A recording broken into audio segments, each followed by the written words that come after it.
Hi, welcome everyone to Pop Cult X episode 193. We're back again, Danny and Gabriel, to host the podcast about pop culture from a Gen X point of view. So let's go ahead and get started. Danny, how are you? I'm good. I kind of feel like we've been on like episode 193 for like the past month. Like we're doing like a Groundhog Day type of thing. I don't know. I know we haven't, but it kind of feels that way. Yeah. It's been a long time coming. Let's say it that way. It just seems like recycle 193 again. It's weird. I don't know, but I'm doing good. How about yourself? Doing good. Watching lots of cool stuff. Reading some cool stuff, and just taking it all in. Excellent. And of course, now we are into the spooky season, if you will, for Halloween, October, which is probably my favorite time of year. How about yourself? Yeah, I would echo that. Very well. Echo. With that being said, I did start my haunted viewings, if you will, with a couple of different movies. One, I saw Return of the Living Dead again, which I think you've mentioned is probably your favorite Halloween or scary movie. Yeah. And it is such a great, fun film. Yeah, it's super fun. Yeah, I enjoyed it. I mean, I was reading about it, and I didn't know this, that the director of Return of the Living Dead was also with Romero on Night of the Living Dead, but they had a difference of opinion on where the franchise should go. Mm-hmm. So Romero took his path with Dawn of the Dead and Day of the Dead, and then the director of Return of the Living Dead took his path with the more campy, comedic type thing, which I think was pretty cool that they both came from that same Night of the Living Dead. Yeah, I'm a fan of both. I like the seriousness of George Romero's comment on society kind of take, but I also do enjoy, for obvious reasons, the comedic, funny aspect of Return of the Living Dead. Yeah, and I like the tongue in cheek of it, where they mention about the other movie and stuff, but they don't really, call it out, but they hint and allude to it. So, but I enjoy Return of the Living Dead. I think it's a very fun movie, and it's really punk rock if you want to think about it, and it's really cool. Yeah, me too. One of the things that I've been watching, a couple things I've been watching for the scary season. The first one being the Ed Gein Monster Show. Have you watched that? I have not watched it. I've heard all about it in social media. It's probably one of the most talked about series right now. Yeah. But no, I have not seen it. I probably won't see it. I don't really like watching shows that glamorize serial killers, if you will. Yeah. I don't know if it necessarily glamorizes it, but when they fictionalize things and they steer away from the facts of what truly happened, mm-hmm. I start to question with okay, are they going down a separate road of trying to, I don't know if you can really glamorize a serial killer unless you're kind of deranged already and you're into that type of stuff. But I started watching a couple of it. It is really gruesome. He's, pulling people out of graves and dressing up as his mom, wearing her face, and all kinds of really gruesome things. And it was famously the inspiration for the movies Psycho and Texas Chainsaw Massacre and Silence of the Lambs. I didn't know the last part. Interesting. Okay. Yeah. For the Buffalo Bill character that's skinning people to try to wear. Yeah. Okay. Puts the lotion on his skin. Yeah, it's interesting to see the impact of the serial killer on society and filmmaking and how that transpired. But you, I am kind of wary of serial killer movies or shows because it's real life victims. People really died. This is someone who really existed, and the victims deserve to not just be a token in a plot, So I kind of agree with you in that sense, but it is very scary. There are points that are very creepy throughout the series. I haven't finished all of it. I've just watched a few, I think maybe 3 or 4 episodes, and it's very creepy. I always find Texas Chainsaw Massacre is probably one of my films that scares me the most because it's based in reality. Right. Like I would never do a road trip through Texas because of it. Um, but it is like definitely one of the creepiest films that's like ever been made. And Ed Gein being the inspiration, it's definitely a lot of chills and fear factor related to it. So I mean, I guess I recommend it to people that want to be scared, that don't mind it being a real life true story. Hmm. Uh, and obviously it's not for the squeamish because it's a lot of really weird stuff. You sold me. I kind of want to watch it now. Yeah, I mean it's interesting because they also talk about, they show Norman, is it Norman Perkins, the actor who did Psycho? Yeah. They show him and how he is fighting with being a gay man and portraying this character. Hmm. And they also show Alfred Hitchcock and how he like redefined cinema by making this horror film, but then he was sort of trapped by it. Then they're starting to go into Toby Hooper, who made Texas Chainsaw Massacre, and his motivations and how they were all inspired by Ed Gein.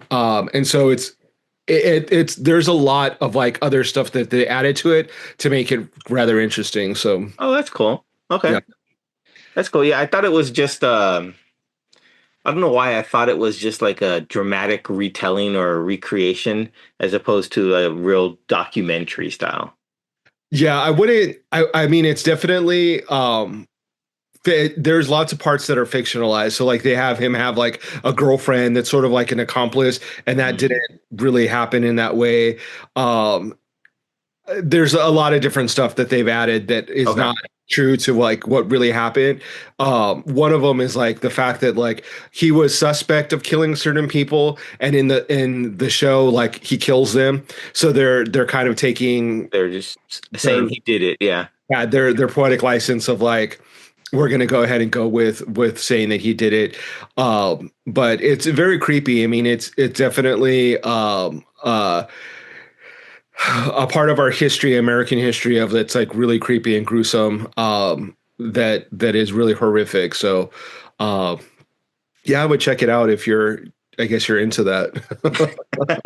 If that's my jam or Yeah. my thing. The other one that I've been watching is Haunted Hotel, which Mm, yeah. animated series with, I think it's Bill Hader is on it. Will Forte. Will Forte. I get them confused. And so, for the premise, for those that haven't watched, is there's a man who has a hotel that dies, leaves it to his sister and her kids, and she goes to manage the hotel, but it's full of ghosts and demons and all kinds of spooky stuff, Yeah. Yeah. and hilarity ensues. Yeah. They get into a lot of different things. It's quite funny. I watched the whole season. It's from the creators of Rick and Morty, Oh, okay. which I thought was pretty cool. Although I'm a Rick and Morty fan, I've only watched a little bit of it, but Yeah. anyways, I like his comedic style. And Will Forte does a great job in this series, and it's a lot of fun. It's not super scary. Don't let the haunted hotel title fool you. Yeah. Wouldn't call it family friendly per se. I would say it's more along the Rick and Morty line of humor. Yeah, I think that I've only seen the one episode, and I would definitely say that it's meant for like adults and people who enjoy like animation for adults, Yeah. because it has like a lot of like stabbing and like blood and demons. And so I don't know if I'd let like my kid watch it, even though I probably would have watched it when I was a kid. Not that I have a kid, but if I had kids, I don't know if I'd let them watch it. Um, but it seemed like it was really fun. The first episode was really funny. A lot of ways that the plot can go, relating to all the different types of ghosts and entities that are in the hotel. And it's an interesting premise. Whenever I stay at a hotel, I wonder if it's haunted. They're always kind of spooky, like because of all the people that kind of come and go from hotels. There is a lot of like leftover energy that I think people pick up on. And Hmm. so I think it's just like a natural evolution to have a show that investigates or kind of goes down that path. Yeah. Yeah. Yeah, I mean it does do that. You'll see if you continue watching the series of all the different spooky elements they encounter. Yeah, right Yeah, on. really fun. Cool. It's perfect time for this time of the month, right? Or October. Yeah, yeah, it is. And another film I watched came out last year. I don't know what I was expecting when I put it on. It's called I Don't Understand You. It's a 2024 comedy horror starring Nick Kroll and Andrew Reynolds, I think is how you say his name.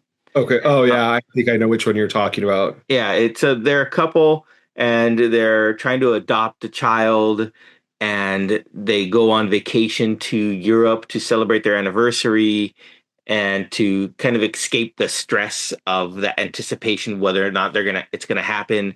And Yeah. they get into some quite interesting um moments during their trip.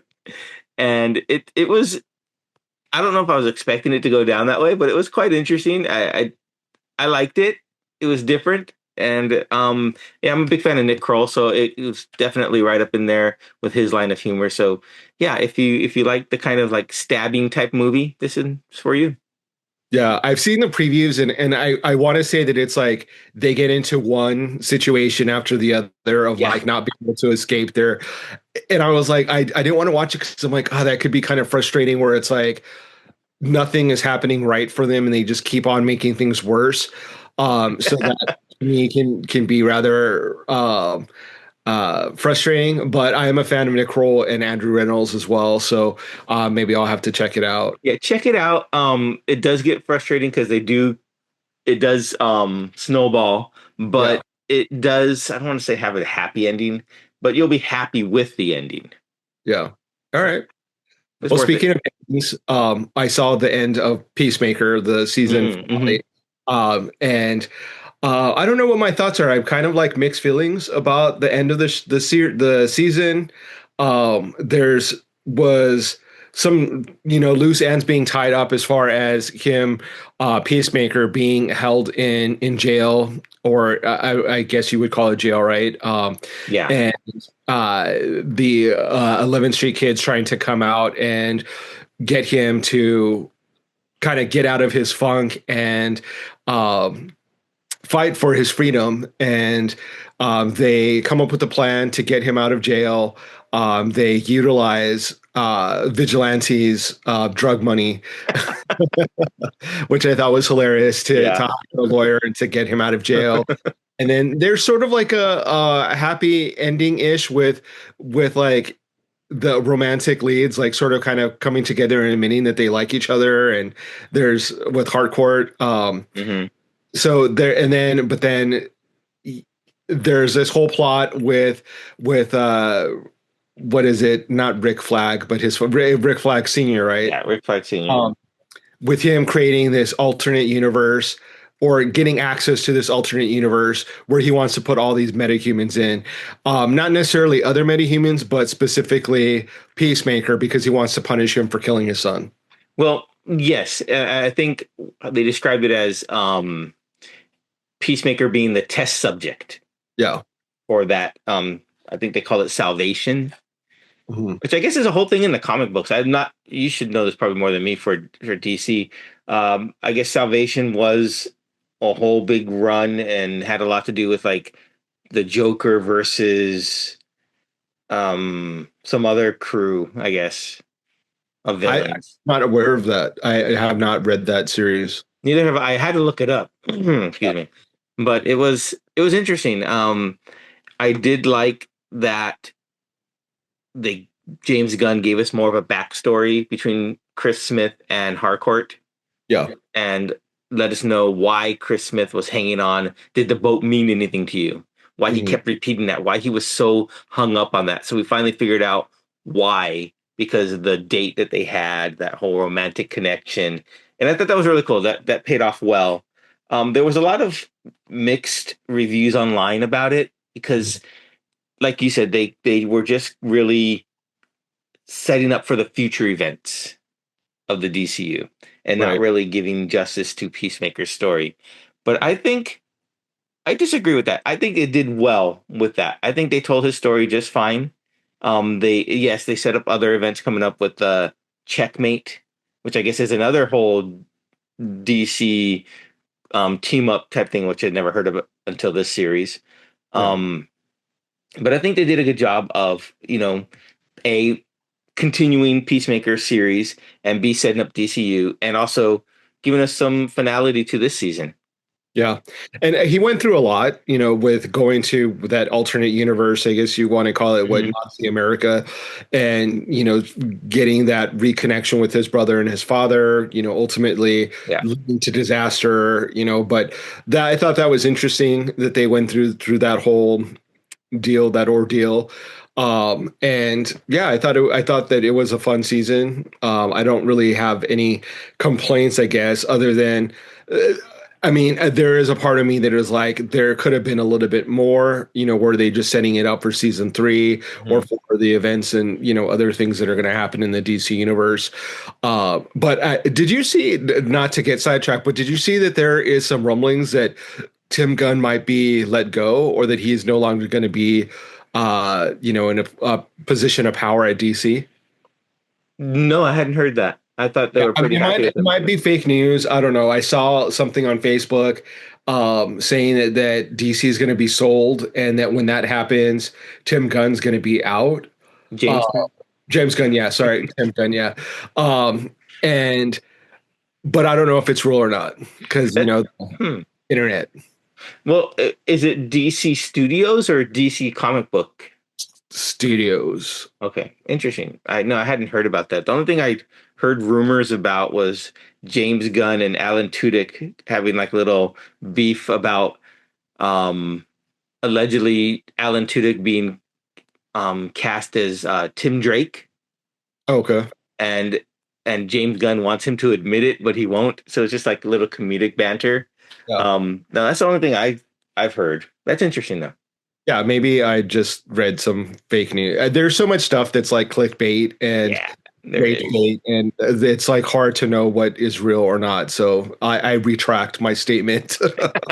No, it could very well be real, Yeah, but like you said, there's so much people putting out fake stuff that it's hard to, you really have to like go 6 layers deep of research to find out the truth yeah, on everything, even if it's true. I mean, even if you watch a video or listen to a sound clip now online, I'm almost to the point where if I don't see it with my own eyes, I don't believe it.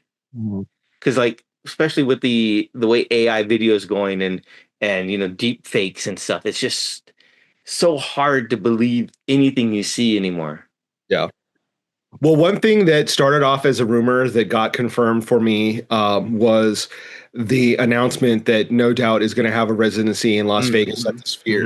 Mm-hmm. Mm-hmm. So mixed emotions from a lot of people. I've been kind of seeing where the fans or people are reacting, and they kind of find it fall within alignment with how I feel. I'm an old school No Doubt fan. I've seen them like multiple times. I've been waiting for them to have a reunion tour like for a while. Coachella was really cool that they did that. However, that being said, there's been this journey that Gwen Stefani has been on, right? That she Yeah. went from No Doubt to like voice coach to like marrying Blake Shelton to like, kind of going a country route, like not necessarily like going full on country, but the aesthetics of country. Um, Maybe becoming a trad wife, maybe going MAGA. Definitely going full throttle on like Catholicism, being Like a a Bible app or whatever. yeah, like I forget what the app is called, but it's Prayer or basically like something, a isn't it? prayer app where it's Yeah. like famous people are like, please stop and pray with me right now, and but if there's a charge for it, which is really weird that you're trying to like make money off of people's faith and prayer. Uh, Hmm. so there's like a little bit of like a bad taste in people's mouth with that. Like they're like, we Yeah. don't like what she's become. Like we miss like the old school Gwen, who was like super cool. There are some people who have never been fans that are like accuse her of being like a culture vulture and appropriating looks and culture from various groups since the beginning of her career and have never liked her and are like, poo poo on her being a famous person. The other thing is that like some people are saying like, oh, good luck filling the sphere because there's so many seats that no doubt's not going to be able to do it. And then there's people that are super excited. So um, my feeling is I am leaning more towards the excited part because hopefully this will go into a tour. I'm going to be out of the country for the residency, so I'm not going to be able to go to it. But I would have wanted to go. I was looking into tickets and seeing how much they were running. Well, Uh, you can buy tickets and I'll go in your stead while you're out of the country. nice. Uh, and so that's where I'm at. I am a fan of No Doubt. I'm trying to put aside any feelings of ill willed or like I don't know anything that I have to I was such a fan of Gwen and No Doubt like it's really hard for me to turn on her due to all of the things that people are claiming. But if she is those things, it is going to be really hard for me to remain a fan of hers. Yeah. Because I don't I'm not a fan of people that use religion to like just to use that use religion. Let's just put it that way. I'll stop there. I think that um, the whole like MAGA politics, the trad wife, the all of that stuff is stuff that is kind of off-putting towards me. And so I would tend to like not be a fan of hers, but I was such a big fan for such a long time. Like it's really hard for me to be like, I don't want to go see them. Right. No, I hear you. I mean, I've seen No Doubt, probably one of the only few bands that I have seen in concert, and it was such a fun show. And I've been a fan of them from their beginnings, if you will. And she's definitely been on a journey, Yeah. right? And whether or not her final, if this is her final incantation of herself, or if maybe this is a way for her to get back to her roots and she's looking for that. And maybe she's been looking for that all along. And Yeah. the other things were just stepping stones for her to get back to where she wants to be. And maybe that's what I'll choose to believe. Yeah. um, It would be really great if mhm. like, it's like riding a bike. She gets back into playing with No Doubt and it clicks and it's like, oh, this is who I'm meant to be. Yeah. Um, she's definitely a bit of a chameleon when it comes to her looks and I want to say her personality. I obviously don't know the woman, but she seems to be like the type of person that adapts her personality to the man that she's attached with, whether it be like Gavin Rossdale, lead singer of Bush, or whether it be Blake Shelton. That definitely influences her in the way that she portrays herself. One story that I sort of heard is that she dressed up in like cowboy attire the first time she met Blake. And it was sort of cringy to me because I'm like, why are you changing yourself to meet someone? You should go as like your authentic self versus like putting on, A airs to costume. try to please them. But we all know people that are like that sort of like shift themselves and their personality to kind of please who they're with. I would wish that that wasn't the case with her and that maybe the Gwen that we think we knew what is the most authentic Gwen and that's what she gets back to. But I mean it's her life, so maybe this is who she is. Yeah. I mean, I'll say this about being a chameleon. I always consider myself a chameleon, but Uh, not because of who I'm with or who I'm attached to, because more of the circumstances that I find myself in.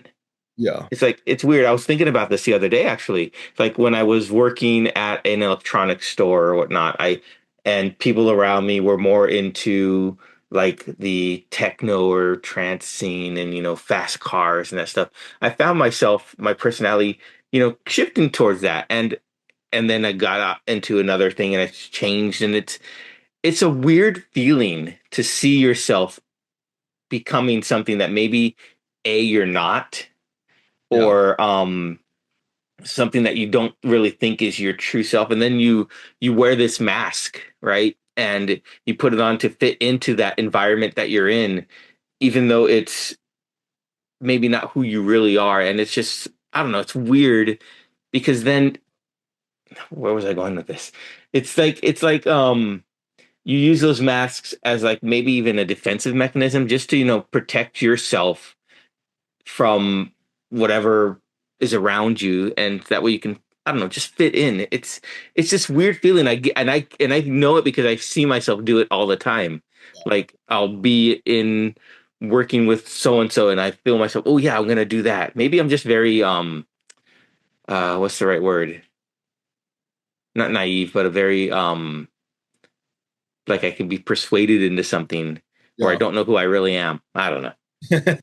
Something like that. Think that we all are like that to a certain extent, for safety reasons. Like when you are part of a new group, you tend to morph into what the majority are like. Hmm. Hmm. And that's obviously like people don't want to stand out. There are some people that are very individualistic who like standing out, who are going to be themselves Yeah. regardless. That's their thing. But I think a lot of us can relate to that, of wanting to kind of blend in with the rest of the group and not stick out. But you know, getting back to like Gwen and her apparent personality changes, or we as fans, we obviously don't know her, so we don't know what is true and authentic. But no doubt, I think for so many people hold such an important place in their Yeah, hearts as that's far true. as a band and Hmm. music and a time in their history. And I just hope that as a band they realize that the band is important to so many people, and maybe they'll go on tour and they'll support, they'll give back to their fans by doing a tour, because that would be really cool, Yeah, that would regardless be cool. of how she is or whatever. If they can just perform the songs that we all love and kind of grew up to, that would be, kind of the best result. Yeah, I agree. I wonder if there's going to be like a new album or something coming out to help, build the momentum towards May when the residency starts. I mean, like you said, it is a big theater. Yeah. There's a lot of seats to fill, and nostalgia can only get you so far, right? So, Well, and that's what people thought when they did Coachella. Like when they did yeah. Coachella, they were like, "Oh, they're going to come out with a new album, or they'll Yes. come on tour." So here's another big event. Now, Gwen does like tons of festivals. Like I don't know if you know this, but like she pops up everywhere, like and does so many different festivals. Like so, and she doesn't like it doesn't necessarily result in like No Doubt coming back together, or them new music coming out. So it would be great. Like I would like to hear that. I'm a fan, regardless of what people say. There are people definitely haters of No Doubt. I was always a fan since the 1995 when they came Yeah. out. When I actually met them, Oh, in cool.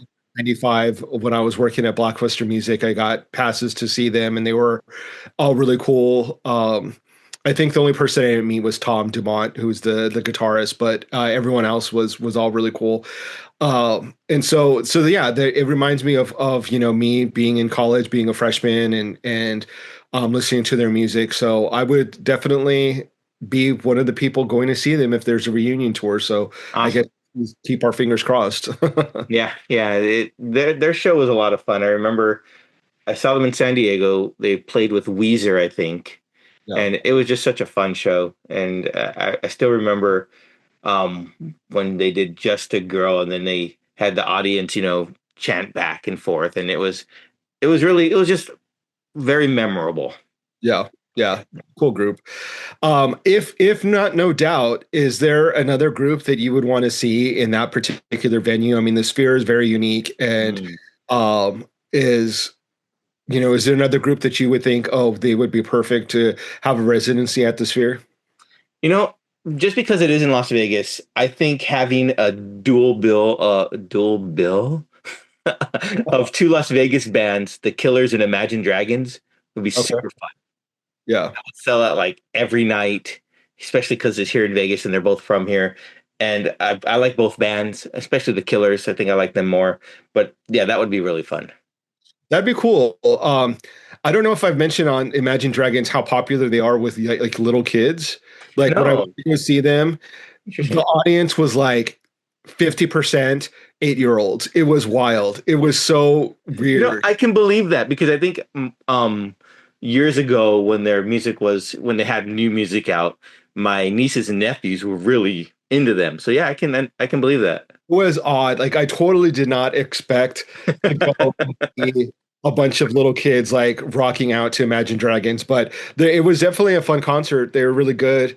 So I would be down with that. I can't really think of anyone else that I want to see. Like I'm definitely thinking more of like a rock band, um, you know, to kind of entertain that venue. Maybe like someone like Muse would be really cool. Yeah, music would be cool. And then on like the hip hop front, like maybe Missy Elliott would be really cool Oh to my think, gosh, what she like, could do with that. yeah, like really weird visuals and really fun to her music. And she's got such a huge catalog that'd be fun to watch her. Um, Someone pop, like maybe, I mean, Madonna would do really well, I think, with that. Lady Gaga obviously would create something really spectacular. So I mean, there's a lot of people that would do really well in that venue. So we'll see how No Doubt does coming in May. Yeah, yeah. Speaking of Lady Gaga, did you see the film stills of her on the set of Devil Wears Prada 2? I did see it. I'm excited to see what they Yeah. done for her and how she's going to play a role in that sequel. She's a great actress, so it's going to be kind of interesting to see her in another role. It's crazy that she's doing this like in the midst of Her a tour. tour. So it's kind of interesting that she has the ability to do that. Yeah, that just shows her talent level and how she can like branch out to different things. It's quite crazy. Yeah. Um, and I guess we should mention, or not a shout out, but just a heartfelt thoughts about Diane Keaton. Yeah. Yeah, and that was hard to hear, not hard to hear, but that was sad to hear. And yeah, so thoughts to her family and all the fans she has around the world. And she was quite the actress, quite, she could play several different types of roles, but I think her as a mom is what I remember the most in her mom roles. Yeah, I definitely am a fan of hers. There's a lot of films that stood out. Annie Hall being one of the first films that like I enjoyed. That was like probably like an adult sense of humor, like that wasn't like aimed at or geared towards kids, but I saw it as a at a really young age. The Godfather, uh, her was great in the Godfather's films. Baby Boom was another one that she was Mm, really great yeah, in. yeah, Wives Club. There's just she was a prolific actress. She was in a lot of things and a really cool style icon. Like she had a very unique yeah. style, Hmm. which I think was really cool. That really impacted a lot of people. But yeah, she will be missed. She was definitely an icon, and had a lot of different roles that were very memorable to a lot of different people. Yeah, absolutely. I guess we can end there on a sad note. Yeah, I mean it's sad, but it's at the same time like I mean she leaves behind a really like big legacy of Yeah, absolutely. classic films that like for fans that can go back and revisit and see her in these films and hopefully have a moment of happiness based off of what she kind of created and put out into the universe. Very true. Very true. So we'll make it a happy note. We'll celebrate her life and knowing that we can revisit and spend some time with her each time we put on a film of hers that we enjoy. Yeah. Well, thank you everyone for tuning in, for liking, subscribing, sharing.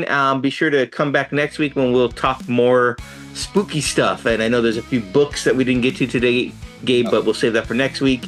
And out there, go watch some of your favorite scary movies. Let us know which ones you like. Let us know your favorite, and maybe we'll talk about them next week. So see you guys, everyone. Thanks for tuning in. Yeah.